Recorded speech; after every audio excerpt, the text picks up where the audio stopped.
بسم اللہ الرحمن الرحیم۔ میرے اقوال آپ کی نظر۔ کسی کے قرب میں اتنا نہ جائیں کہ پھر واپسی کا راستہ ڈھونڈنا پڑے۔ جس زاویے سے بھی دیکھیں ہر کوئی کسی نہ کسی تلاش میں ہوتا ہے۔ دیکھے جانے والے اور دکھائی دینے والے خواب میں فرق نیند کا ہوتا ہے۔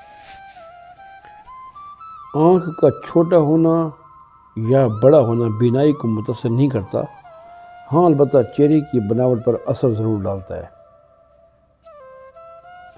خیال نہیں، سوچ انسان کو بڑا کرتی ہے، کیونکہ خیال آوارہ ہوتا ہے اور سوچ مرکوز ہوتی ہے۔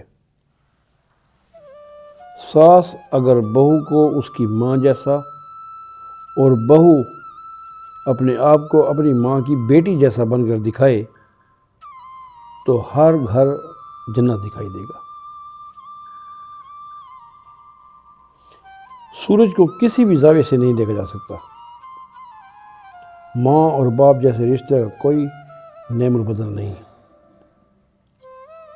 عام طور پر دوسری ماں جو ہی گھر آتی ہے وہ باپ کو تیسرا بنانے کی کوشش کرتی ہے۔ آسمان کو دور سے دیکھیں یا نزدیک سے، ہمیشہ ایک جیسا ہی دکھائی دے گا۔